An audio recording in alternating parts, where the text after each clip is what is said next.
ملک کی خدمت کرنا میری زندگی کا اعزاز رہا۔ امریکی صدر جو بائیڈن کا قوم سے الوداعی خطاب۔ کہا ان کے دور حکومت میں لاکھوں لوگوں کو روزگار ملا۔ چیک اینڈ بیلنس کے نظام میں ہماری جمہوریت کو برقرار رکھا۔ چند امیر آدمیوں کے ہاتھ میں طاقت آ جانے پر فکر مند ہوں۔ چند لوگوں کے پاس دولت کا جمع ہو جانا جمہوریت کے لیے خطرہ ہے۔ چین نہیں، امریکہ کو دنیا کی قیادت کرنی ہے۔ ادویات کی قیمتوں میں کمی اور بندوق سے تحفظ کے لیے قوانین پاس کیے۔ خارجہ پالیسیوں کے محاذ پر بڑی کامیابیاں حاصل کیں۔ ان کی کامیاب کی مکمل اثر کو محسوس کرنے میں وقت لگے گا۔ حماس اور اسرائیل کے درمیان جنگ بندی کا معاہدہ طے پا گیا۔ قطری وزیر اعظم شیخ محمد بن عبد الرحمن ال ثانی کا کہنا ہے کہ معاہدے تک پہنچنے کے لیے ثالثی کی کوششیں کامیاب ہو گئیں۔ معاہدہ اسرائیلی قیدیوں کی رہائی اور غزہ کے لیے انسانی امداد میں اضافے کا باعث بنے گا۔ امریکی صدر جو بائیڈن نے بھی غزہ معاہدے کی تصدیق کر دی۔ کہا امریکہ امریکی سفارتکاری اور محنت کا نتیجہ ہے۔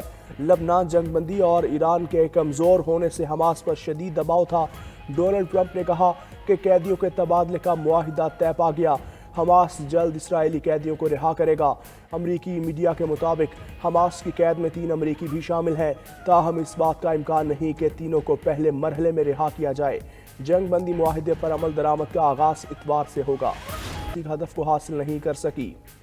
عالمی رہنماؤں کا غزہ جنگ بندی معاہدے کا خیر مقدم۔ سیکریٹری جنرل اقوام متحدہ انتونیو گوتریس کا کہنا ہے اقوام متحدہ جنگ بندی معاہدے کی مکمل حمایت کرتا ہے۔ ترک وزیر خارجہ بولے جنگ بندی کا معاہدہ علاقائی استحکام کے لیے ایک اہم قدم ہے۔ مصری صدر نے کہا غزہ میں انسانی امداد میں تیزی لانا ہوگی۔ صدر یورپی یونین کا کہنا تھا خطے میں امن کے لیے دونوں فریق ذمہ داری کا مظاہرہ کریں۔ بیلجیم کے وزیر اعظم کو جنگ بندی معاہدے سے لڑائی کے مستقل خاتمے کی امید۔ جرمن وزیر خارجہ نے کہا طویل عرصے بعد غزہ میں اموات کا سلسلہ ختم ہوگا۔ برطانوی وزیر اعظم بولے کئی ماہ کی تباہ کی خون ریزی کے بعد معاہدہ خوشائند ہے۔ ناروے کے وزیر اعظم نے کہا اسرائیل اور فلسطین دونوں کو قابل اعتماد سیکیورٹی ضمانتیں ملنی چاہیے۔ جنگ بندی معاہدے کے بعد یمنی حوثیوں کا بھی اسرائیل پر حملے روکنے کا اعلان۔ حوثی ترجمان محمد عبدالسلام کا کہنا ہے فلسطین کا ہمارے لیے بنیادی مسئلہ رہے گا۔ جنگ بندی معاہدے کی خبر ملتے ہی غزہ میں خوشی کی لہر۔ 15 ماہ سے جاری جنگ کے خاتمے کے اطلاع پر عوام نے بہتے آنسوؤں کے ساتھ جشن منایا۔ تباہ حال اور بے گھر فلسطینیوں میں زندگی کی لہر دوڑ گئی۔ ادھر اسرائیل کے حملوں میں 62 فلسطینی شہید، 80 سے زائد زخمی۔ اسرائیل اور حماس کے درمیان جنگ اکتوبر 2023 سے جاری ہے۔ صہیونی فوج نے خواتین، بزرگوں، طبی اہلکاروں، صحافیوں اور بچوں تک پر بارود برسایا۔ 46,000 سے زائد فلسطینی شہید اور 1 لاکھ سے زائد زخمی ہو چکے۔ صہیونی فورسز کے حملوں میں حماس کے 2 سربراہان نے بھی جام شہادت نوش کیا۔ نئے سال میں دوسری بار پیٹرولیم مصنوعات مہنگی۔ حکومت نے قیمتوں میں پھر اضافہ کر دیا۔ پیٹرول کی قیمت 3 روپے 47 پیسے فی لیٹر بڑھ کر 256 روپے 13 پیسے ہو گئی۔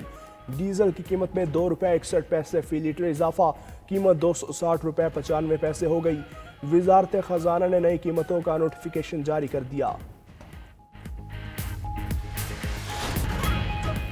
وزیر اعظم نے الیکٹرک وہیکلز کے لیے بجلی ٹیرف میں کمی تاریخ ساز پیکج قرار دے دیا۔ بولے الیکٹرک وہیکلز کے فروغ سے پیٹرول اور ڈیزل کی درآمد کی مد میں زر مبادلہ کی بچت ہوگی، آلودگی میں کمی اور ماحول دوست سفری سہولیات میسر آئیں گی۔ بجلی کی قیمتوں میں کمی اور صنعتی زونز کے لیے 1 پوائنٹ ایجنڈے سے سرمایہ کاروں کی حوصلہ افزائی ہوگی۔ وزیر اعظم شہباز شریف کا 20 ارب ڈالرز دینے کے عالمی بینک کے وعدے کا خیر مقدم۔ سماجی رابطے کی ویب سائٹ ایکس پر جاری بیان میں کہا سی پی ایف ہماری قومی ترجیحات کی عکاسی کرتا ہے۔ انسانی اسمگلنگ پر بات کرتے ہوئے شہباز شریف نے کہا ہیومن اسمگلنگ کے خاتمے کے لیے تمام ادارے فعال کردار ادا کریں، مکروہ دھندا چلانے والوں کے خلاف سخت کارروائی کی جائے۔ حکومت اور پی ٹی آئی کی مذاکراتی کمیٹیوں کی تیسری بیٹھک آج ہوگی۔ Chairman P T I barrister Gohar کا کہنا ہے ہم اپنے مطالبات تحریری طور پر دیں گے۔ توقع کرتے ہیں حکومت سنجیدگی کے ساتھ مطالبات پر غور کرے گی۔ اگر نیک نیتی کے ساتھ بیٹھے تو تمام مسائل کا حل نکل آئے گا۔ اب سیاسی قیدیوں کی رہائی ہونی چاہیے۔ سلمان اکرم راجہ بولے ہمارے مطالبات بالکل جائز ہیں، ہم پیچھے نہیں ہٹیں گے، دیکھیں گے حکومت جوڈیشل کمیشن کے قیام کے مطالبے پر آگے بڑھنا چاہتی ہے یا نہیں۔ ادھر پی ٹی آئی چیف الیکشن کمشنر اور 2 ممبران کی تقرری کے لیے بھی متحرک۔ اپوزیشن لیڈر عمر ایوب نے اسپیکر قومی اسمبلی کو خط لکھا کہ چیف الیکشن کمشنر اور 2 ممبران 26 جنوری کو ریٹائرڈ ہوں گے۔ نئے تقرریوں کے لیے پارلیمان کمیٹی بنائی جائے۔ ایوان بالا میں اپوزیشن لیڈر شبلی فراز نے بھی چیئرمین سینٹ کو خط لکھ دیا۔ امید ہے آج کی نشست کے بعد صورتحال کافی واضح ہوگی۔ پی ٹی آئی کے مطالبات پر مشاورت کے بعد جواب دیں گے۔ سینیٹر عرفان صدیقی کی میڈیا سے گفتگو۔ وزیر اعظم کے مشیر رانا ثناء اللہ نے سوال اٹھایا کہ پی ٹی آئی والے کن لوگوں کو سیاسی قیدی سمجھتے ہیں؟ فہرست دیں گے تو پھر ہم جواب دیں گے۔ اگر پی ٹی آئی والے جوڈیشل کمیشن چاہتے ہیں تو اس کے ٹی او آرز کیا ہوں گے؟ مشیر قانون و انصاف بیرسٹر عقیل بولے، مذاکرات کا مطلب کیسز سے چھٹکارا نہیں، تحریک انصاف کی لوٹ مار ثابت ہو چکی۔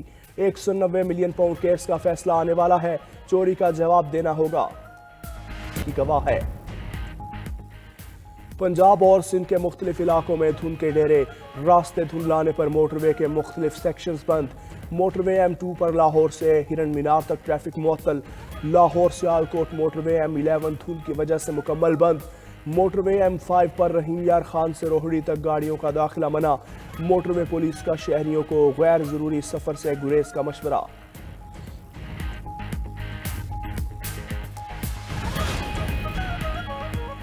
توشہ خانہ 2 کیس، بانی پی ٹی آئی اور بشرا بی بی کی بریت کی درخواستوں پر سماعت آج ہوگی۔ اسلام آباد ہائی کورٹ نے درخواستوں پر سماعت کے لیے بینچ تشکیل دے دیا۔ جسٹس میاں گل حسن اورنگزیب درخواستوں پر سماعت کریں گے۔